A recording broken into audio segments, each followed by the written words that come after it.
Have you ever felt? Are you listening? Damn.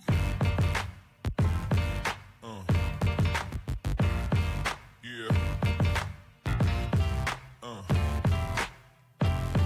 Yeah.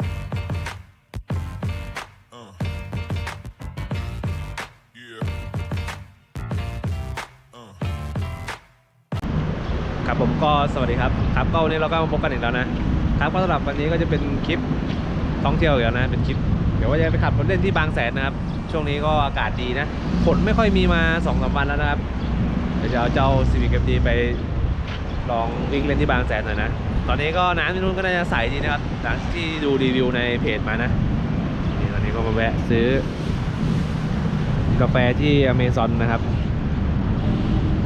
อากาศนี่แบบโอเคแล้วแหละเหมาะกับการขับรถเล่นนะโอเคเราเดินทางไปด้วยกันนะครับ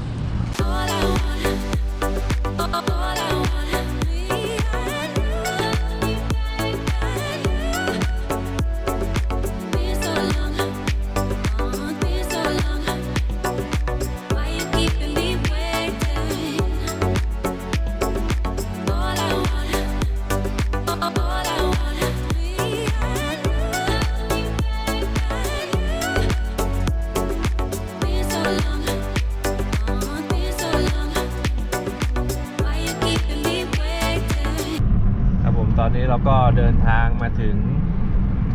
จังหวัดชลบุรีแล้วนะครับนี่เราก็มาอยู่เส้นสะพานเลียบชายทะเลนะมาขับรถรับลมชิวๆนะครับทางก็ชายทะเลนะอากาศตอนนี้ก็ไม่มีฝนนะครับสายแจ๋วเลยเดี๋ยวก็จะไปแวะหาซื้อของกินที่สะพานปลานะครับหลังไปเดี๋ยววันนี้ก็เตรียมโต๊ะเตอะมานั่งแคมปิ้งด้วยนะแคมปิ้งริมทะเลเดี๋ยวดูด้วยกันนะครับ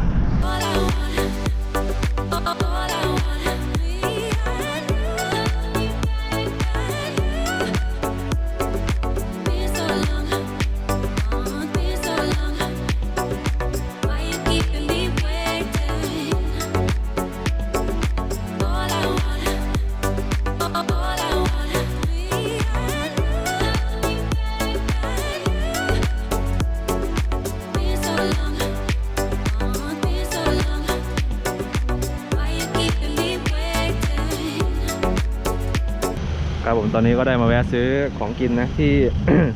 บ้านป้าหางศิลานะครับนี่ก็จะได้เป็นข้าวผัดมีกุ้งเผาหอยเผานะครับก็ซื้อจานไปด้วยปูนะปูหนึ่งโต๊ะแคมปิ้งเตรียมพร้อมนะครับนี่เสบียงก็พร้อมเดี๋ยวแวะซื้อน้ำแข็งกันนะครับผมตอนนี้เราก็เดินทางมาถึงที่หาดบางแสนแล้วนะครับบรรยากาศตอนนี้นะไม่มีแดดแล้วนะครับคืมเหมือนคืมจะมีฝนด้วยนะแล้วก็มากางโต๊ะแคมปิ้งเมื่อกี้กินกับข้าวเรียบร้อยนะครับนี่ถ้าคนไม่เยอะผมว่าจะกางแบบไฟชีสด้วยนะแต่ว่าวันนี้คนมันเยอะเลยไม่ได้กางนะครับเดี๋ยวเราไปเดินดูกันนี่เป็นบรรยากาศหน้าหาดนะครับเดี๋ยวให้ดูนะขนาดว่าคนเล่นน้ำเยอะนะครับน้ำยังใสนะตอนนี้นะนี่นะครับใสไปเนี่ยเดี๋ยวจะอยู่ที่ทะเลประมาณสักชั่วโมงนึงนะครับเล่นน้ำสักแป๊บหนึ่งนี่ก็มาเดินถ่ายให้เพื่อนได้ดูกันก่อนนะกับบรรยากาศตอนนี้นะ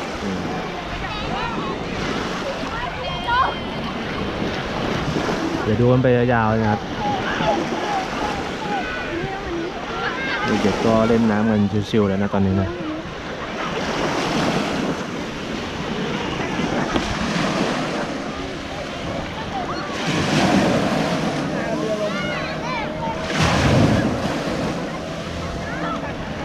ฝั่งนั้นก็มีเรือกล้วยด้วยนะครับเนี่ยมาหน้าโบ๊ทนะ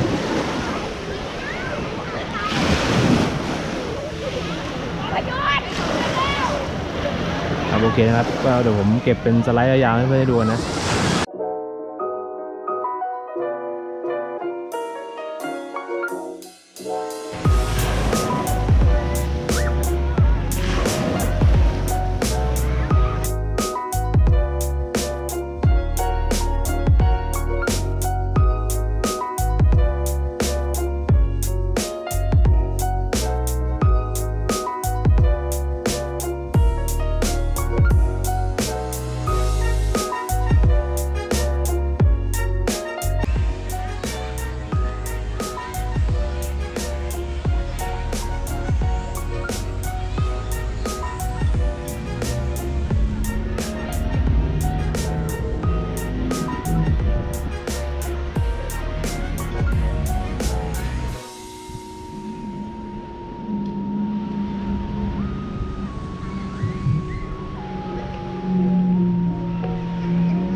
ามาท่องเที่ยวนะครับ